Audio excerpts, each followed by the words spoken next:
Hey guys, today I'm going to be showing you how to restring an SG or a Les Paul style body. Pretty much anything that'll have this style of bridge and tailpiece. For this video, I'm just going to be using my Les Paul. Alrighty, without further ado, let's get into this video. The first thing you're going to want to do is place the guitar on a soft surface such as a carpeted floor or a small table or workbench with a blanket over it. The next thing you're going to do is you're going to want to lift the headstock off the ground.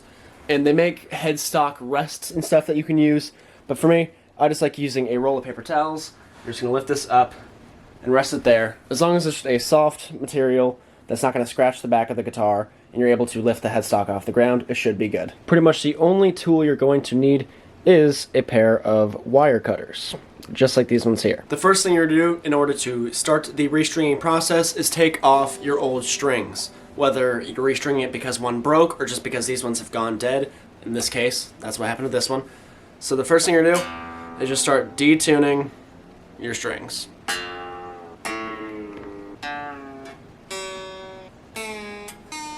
Alrighty, and now that all your strings are out of tune and much lower than they were before, now you have a little more slack in order to pull the string up, and now you're just going to take your wire snippers here and just clip the strings about halfway between the nut and the bridge, which would be the 12th fret. Now, of course, you don't have to snip the strings. You can just completely unwind these, but this is just easier in my opinion, especially if you're just going to be throwing the strings away. And also, it doesn't have to be exactly the 12th fret. That's just where I like to cut it, so the strings are even. You're just going to pull up on the string here and snip. Now, it's fairly simple just to take the string out of the guitar now, just unwind it, and then throw it away. That's to remove it from the bridge.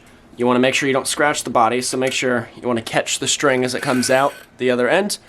And you're just going to pull, again, making sure you don't scratch the body.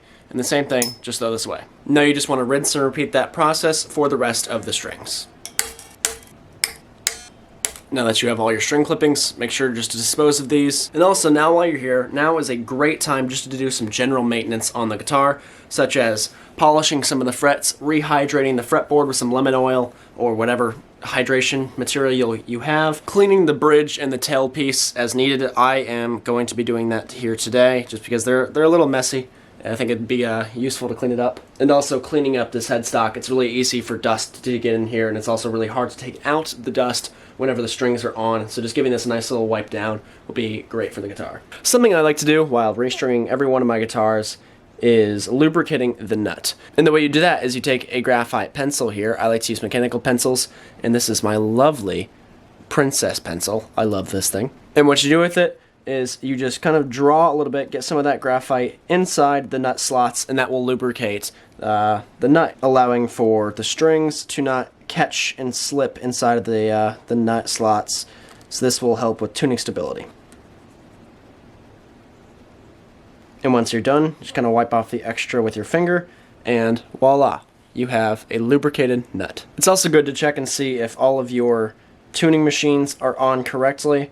All of these are on tight as they should be, so it won't be needing to adjust any of these. If they're loose, just make sure to use your hand and tighten these a little bit. You don't really want to crank on them because you can crack the finish, but as long as they're tight and they don't really move just by using your fingers, that's good enough. Our next step here is to take the strings out of the box and throw them on the guitar. I'm using D'Addario 10 to 46s. So you're just gonna rip these out of the package. Here we are. Take them out of the bag, obviously. You're going to want to keep this bag somewhat intact so that you're able to read what color is what string. Okay, now that you have all your strings outside of the package, you're going to look at the package and see which one is the string that you're going to go for. For me, I'm just going to start with the low E string, and that would be, according to the package, the gold ball end. And if that will focus, that will be great. So all you're going to do is just unwind the strings that are intertwined together. Now that you have the string that you're going to do first, I'm going to switch camera angles real quick. So guitar strings will have two ends. One is a colored ball, and the other is a point. You're going to take the point of whatever string you're going to use, and again, I'm going to be starting with the low E string, feed it through this hole, grab it, and then pull the string all the way through. Like so. So you're going to want to go up to the tuning machines here and rotate it until each hole of the tuning machine is pointing straight down, just to make it easier to feed the string through. Now that you've done all that, you're going to take the pointy end of the string, the one that you fed through, and feed it into the corresponding tuning machine.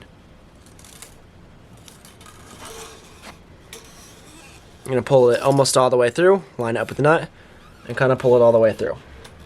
Make sure everything is aligned with the saddles all the way up to the nut. After you do that, you're going to want to give the string a little bit of slack, that way you have something to pull on and wind up. So if I push down here, you can kind of see that the string has a little bit of room. I think that's a little bit too much, so I'm going to pull a little bit tighter up here, and now I just have a little bit of room in order to make adjustments if needed. And now that you have your desired amount of slack, you're going to keep pressure on right here in the headstock, kink up on the string here, and then just start winding up. The reason why we're keeping pressure here is that way whenever the string winds, it will go underneath this piece here. A big mistake that people will make is they will have too much slack in the string, and that will cause tons and tons of winds on here. Now you don't want that. That will mess with your tuning stability. This right here, in my opinion, is perfect. Now that you have a wind on there, you're going to want to stretch the string itself. Now how you do that is you grab the strings with these fingers and push down with your thumb a couple frets ahead, and pull up and push down with your thumb. So pull up with these 3 fingers and push down your thumb. That will stretch the string and kind of speeding up the process of the string breaking in, because these strings will stretch, and the longer you do this, the less the string will go out of tune, the easier it is to continue to play. You can even do it down here just to stretch it out as much as possible everywhere. You don't want to crank on this, because that's how you break strings, especially with the strings in the higher frets, or not the frets, the higher strings themselves. So just do a little bit. You don't want to do it a ton, but that should be good. And now you're just going to repeat the process for every other string. Another something to keep in mind is that before you put these strings on, with this style of tailpiece, these are free and they can fall off if you don't have any strings on. So make sure you are ready for that to happen. And if it's super loose, this one's on here pretty tight, but on my SG, for example, it's crazy loose. So if this would happen and there's not a string here, it would fall off, and there's a possibility that it could scratch the body. So just keep that in mind. Another thing to keep in mind is just that it doesn't matter which string or what order you go in. I'm just going to do low to high. Again, it doesn't matter. If it's like a Floyd Rose guitar, that will matter. So on this, with just the style of very standard stop-tail tailpiece, it won't matter. So now that all your strings are on and stretched out, your headstock should look a little something like this. If you're a psychopath, feel free to leave these on. But if you're a normal person, go ahead and cut them all off. There we go. Much, much better. Now the final step is to throw on a tuner and tune all your strings up.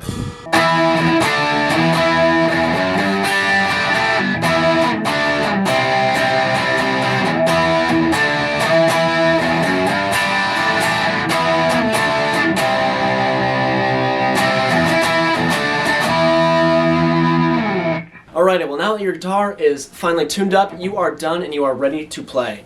If you hear any kinking noises whenever you're tuning up, that is completely okay. That is just the strings falling into place. If I missed anything or if you guys have any questions, feel free to leave a comment down below. Thank you guys so much for watching. Now, hopefully you have a little bit better of an idea of how to restring a Les Paul or an SG style guitar. Again, thank you guys so much for watching, and I'll see you in the next video.